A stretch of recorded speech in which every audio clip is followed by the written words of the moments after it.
नमो नारायण। राधे राधे।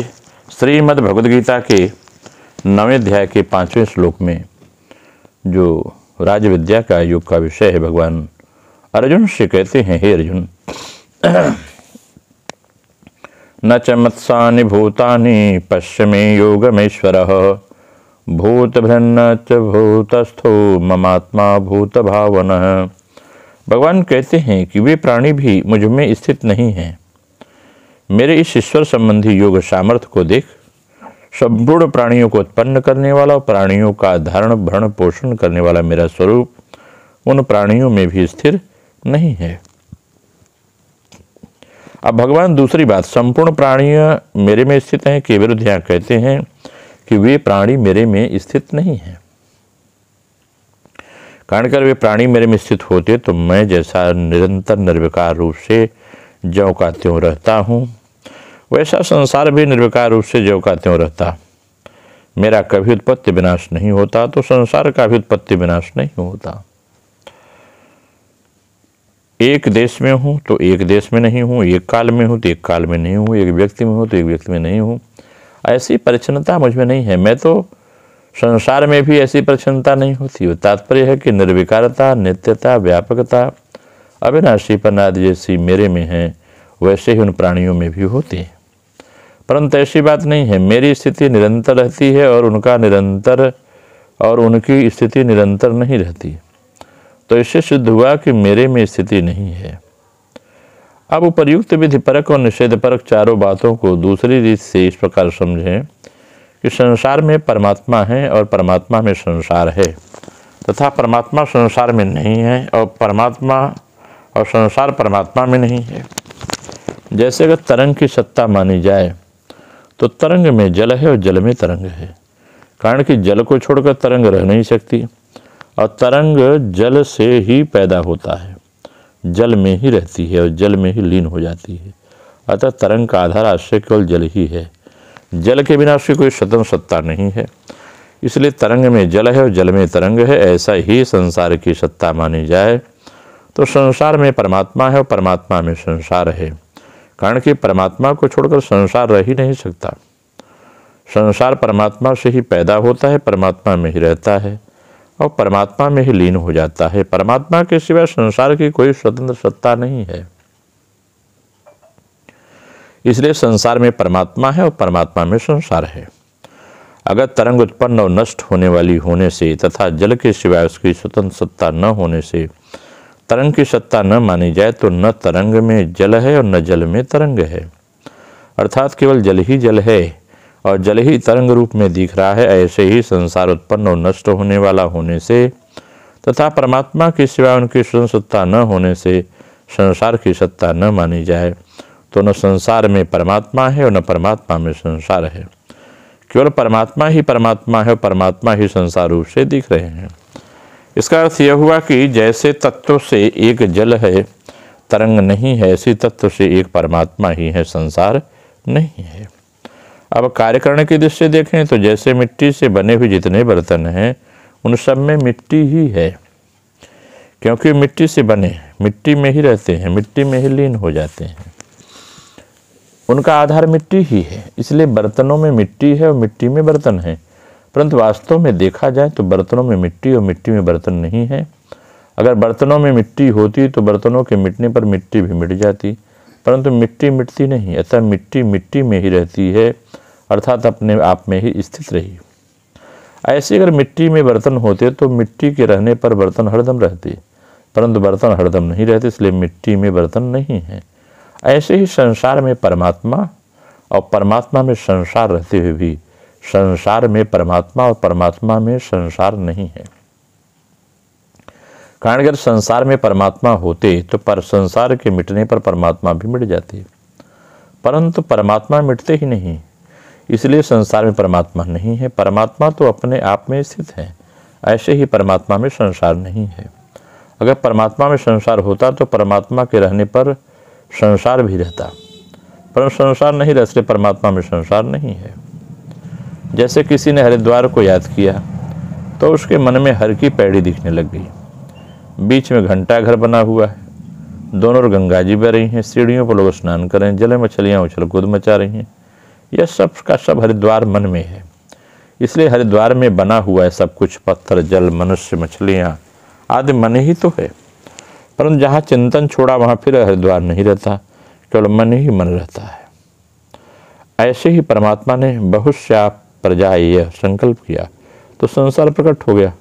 उस संसार के कण कण में परमात्मा ही रहे और संसार परमात्मा में ही रहा, क्योंकि परमात्मा ही संसार रूप से प्रकट होते हैं। और परंतु जहाँ परमात्मा ने संकल्प छोड़ा वहाँ फिर संसार नहीं रहा, केवल परमात्मा ही परमात्मा रहे। इसका अर्थ है वो परमात्मा है और संसार है। इस दृष्टि से देखा जाए तो संसार में परमात्मा और परमात्मा में संसार है, परंतु तत्व की दृष्टि से देखा जाए तो न संसार में परमात्मा है न परमात्मा में संसार है, क्योंकि वहाँ संसार की स्वतंत्र सत्ता ही नहीं है। वहाँ तो केवल परमात्मा ही परमात्मा है। यही जीवन मुक्तों की भक्तों की दृष्टि है। पश्य में योगमेश्वरम, कहते हैं मैं संपूर्ण जगत में और संपूर्ण जगत मेरे में होता हुआ भी संपूर्ण जगत मेरे में नहीं है और मैं संपूर्ण जगत में नहीं हूँ, अर्थात मैं संसार से सर्वथा निर्लिप्त हूँ, अपने आप में स्थित हूँ। मेरे इस ईश्वर संबंधी योग को अर्थात प्रभाव सामर्थ्य को देख। अर्थ यह है कि मैं एक ही अनेक रूप से दिखता हूँ और अनेक रूप से दिखता हुआ भी मैं एक हूँ, अतः केवल मैं ही मैं हूँ। पश्च क्रिया के दो अर्थ होते हैं, जानना और देखना। जानना बुद्धि से और देखना नेत्रों से होता है। भगवान ने युग प्रभाव को जानने की बात यहाँ आई है और उसे देखने की बात 11वें अध्याय के 8वें श्लोक में आई है। भूत भिन्न च भूतस्थो ममात्मा भूत भावना, कहते मेरा जो स्वरूप है वह संपूर्ण प्राणियों को पैदा करने वाला, सबको धारण करने वाला तथा उनका भरण पोषण करने वाला है, परंतु मैं उन प्राणियों में स्थित नहीं हूँ, अर्थात मैं उनके आश्रित नहीं हूँ, उनमें लिप्त नहीं हूँ। इसी बात को भगवान ने क्षर जगत और अक्षर जीवात्मा दोनों में वो उत्तम पुरुष तो अन्य ही है जिसको परमात्मा नाम से कहा गया है, जो संपूर्ण लोकों में व्याप्त होकर सबका भरण पोषण करता हुआ सबका शासन करता है। तात्पर्य यह है कि जैसे मैं सबको उत्पन्न करता हुआ और सबका भरण पोषण करता हुआ भी अहमता ममता से रहित हूँ और सब में रहता हुआ भी उसमें आश्रित नहीं हूँ, उनसे सर्वथा निर्लिप्त हूँ, ऐसे ही मनुष्य को चाहिए कि वह कुटुंब परिवार का भरण पोषण करता हुआ और सबका प्रबंध संरक्षण करता हुआ उनमें अहमता ममता न करे और न जिस किसी देश काल परिस्थिति में रहता हुआ भी अपने को उनके आश्रित न मान्यता सर्वथा निर्लिप्त रहे। भक्त के सामने जो परिस्थितियाँ आए, जो कुछ घटना घटे, मन में जो कुछ संकल्प विकल्प आए, उन सब में उसको भगवान की लीला देखनी चाहिए। भगवान ही सबकी उत्पत्ति की लीला है, कभी स्थिति की लीला और कभी संहार की लीला करते हैं। यह सब संसार स्वरूप से तो भगवान का ही स्वरूप है। इसमें जो परिवर्तन होता है वह सब भगवान की ही लीला है। इस तरह भगवान और उनकी लीला को देखते हुए भक्त के हरदम प्रसन्न रहना चाहिए। अब यहाँ संसार को स्वतंत्र सत्ता जीव ने ही दी है। संसार की स्वतंत्र सत्ता अहमता ममता और कामना के कारण है।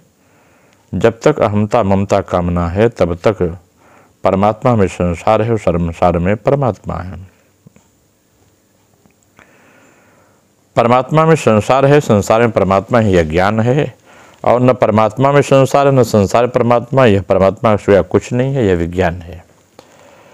श्रीमद् भागवत गीता भगवत में चर्चा की गई है, जब तक साधक की दृष्टि में जगत की स्वतंत्र सत्ता है तब तक अपने बर्ताव के द्वारा प्राणियों में भगवत बुद्धि की उपासना करे, परंतु जब उसकी दृष्टि में जगत की सत्ता न रहे, केवल भगवान ही रह जाए, तब सब कुछ भगवान ही है, उस चिंतन से भी वह उपराम हो जाए। अगर इसकी हम क्रिया योग के माध्यम से व्याख्या करें तो बात स्पष्ट होती है कि हर जगह ऐसा मन में हो सकता है कि सारे भूत मुझ में अवस्थित नहीं हैं, मैं भूत समूह में नहीं रहता, फिर भी मैं भूतों का उत्पादक और पालक हूँ। यह बात कैसे संगत हो सकती है? भूतगण यदि हैं तो उनके प्रकाशित और पालन कौन कर रहा है? यदि भूतगणों का होना ठीक है तो वे तुमसे नहीं है, तो फिर रहते कहाँ हैं? वस्तुतः एक आत्मा ही सत्य है और जो कुछ प्रतीत हो रहा है वह परमार्थिक सत्य नहीं है। सोने में कुंडल का स्वरूप बोध होने के समान यह जगत उसमें प्रतिष्ठित सा दिख पड़ रहा है। यह जगत उसी में प्रतिष्ठित सा दिख पड़ रहा है और वह केवल कल्पित सर्प है, वास्तविक नहीं। सर्प विषय का ज्ञान तिरोहित होने पर जब रज्जु का ज्ञान प्रकाशित होता है तब उसमें सर्पबोध नहीं रह जाता। यह मूढ़ों की धारणा है कि प्राणियों में के देहादि का आश्रय करके मैं रहता हूँ। पहले विचार करके देखो कि यह देह और दृश्य जगत है या नहीं है। यदि ये हैं ही नहीं तो इनको अवलंबन करके रहना या इनके साथ आत्मा का संश्लिष्ट होना कैसे संभव हो सकता है। इसी से भगवान कहते हैं कि यह दृश्यमान जगत अज्ञानी के लिए वर्तमान होते हुए ज्ञानी के लिए अस्तित्व नहीं रखता। जो वस्तु कभी है और कभी नहीं है वह नहीं है, यही समझना ठीक है। समुद्र तरंग के समान पृथक दिखने पर भी समुद्र दृश्य से उसमें अभेद है। इस जगत को जो क्षण क्षण भेदाभेद रूप में दिखला सकता है वह जादूगर के जादू के सिवा और क्या हो सकता है। यही भगवत लीला के या माया है। यही भगवान की अघटन घटना पटीयसी शक्ति या ऐश्वर्य योग है। स्वप्न आश्रय वस्तु सत्य है। इसी से जब स्वप्न का अनुभव होता है तब प्रकृति सत्ता के साथ तदाश्रित वस्तु भी सत्य जान पड़ती है। कहते हैं यहाँ महात्मा विश्वकर्मा ईश्वर सर्वदा सबके हृदय में सन्निविष्ट रहते हैं। संशय रहित बुद्धि और मन के द्वारा जो ध्यान करते हैं उनके सामने प्रकाशित होते हैं। इस प्रकार जो उनको जानते हैं अमृत हो गए, मोक्ष लाभ को प्राप्त करते हैं। श्रुतियाँ कहती हैं कि यदि मोहवश अन्य किसी वस्तु को देखते हो तो भी वह अन्य कोई पृथक वस्तु नहीं है, उसको उसमें ही प्रकाश मात्र रूप से समझने की चेष्टा करो। देवता से लेकर मनुष्य, पशु, पक्षी, कीट, पतंग, उद्भिज आदि समस्त प्राणी प्राणसूत्र में माला के समान ग्रंथित हैं। प्राण ही वह सूत्र है। उस सूत्र रूपी प्राण में लक्ष्य न करने के कारण जीव उसको पकड़ नहीं पा रहा है। जब तक जगत दृष्टि अवरुद्ध नहीं होती आत्मा का स्वप्रकाश भाव अनुभव में नहीं आता। इसलिए हे साधक, तुम्हारी दृष्टि का सदा जागृत होना आवश्यक है। आत्मा में लक्ष्य न रहने पर बाहरी वस्तु में लक्ष्य रहेगा। बाहरी वस्तु में लक्ष्य होने पर मन उसमें बध जाएगा। इसलिए जगत दृष्टि को अवरुद्ध करो। मन लगाकर क्रिया करने पर ही साधक की आत्मलक्ष्य में स्थिति होती है। तब संसार चक्र रूपी उसकी घोर मूर्ति दृष्टिगोचर नहीं होती। गुरु के उपदेश के अनुसार प्राणपन से साधना अभ्यास करो। अब तक कर ही क्या रहे हो? केवल क्षिप्त और अंध के समान दोनों हाथों से नरक गीज रहे हो। अब भी जाकर साधना करो। गुरु की कृपा से एक ऐसी अवस्था का संधान मिलेगा जिस अवस्था में स्थित होने पर बाहरी लोग देखेंगे तुम संसारी बाना धारण करके संसार चलाते हो और संसार के सारे संबंध तुम्हारे साथ जड़ित हैं, परंतु तुम्हारा मन आत्मस्थ होकर अहंकार शून्य हो गया है। ऐसी अवस्था में साधक सबके रहकर भी सबके साथ पृथक रहता है। यही युक्तावस्था है। युक्तावस्था कैसे प्राप्त हो सकती है? जो कुछ है वह भगवत रूप है। ईशावास्यमिदं सर्वं समस्त वस्तु ब्रह्म रूप है, परंतु ज्ञानी के सामने विभिन्न रूपों में भासमान होती हैं। बद्ध जीवों की जगत दृष्टि होती है, ब्रह्म दृष्टि नहीं होती। इसलिए साधक को प्रयत्न करना पड़ेगा जिससे ब्रह्म दृष्टि हो और जगत दृष्टि न हो। परंतु मन को आत्मा में न रखें और वह अन्य वस्तु देखेगा ही। अन्य वस्तु देखने पर ब्रह्म दर्शन नहीं होगा। ऐसा होता क्यों है? इसका कारण यह है कि मन स्वभावतः चंचल है, अतः अन्य दिशा में उसकी दृष्टि रहेगी ही और उसके सामने अनेक दृश्य पदार्थ होते रहेंगे। यदि साधक साधना के द्वारा मन के चांचल्य को दूर कर स्थित हो सके तो उसकी अन्य वस्तु में दृष्टि दूर हो जाएगी और तब उसके सामने एक ब्रह्म के सिवा अन्य किसी वस्तु का अस्तित्व नहीं रहेगा।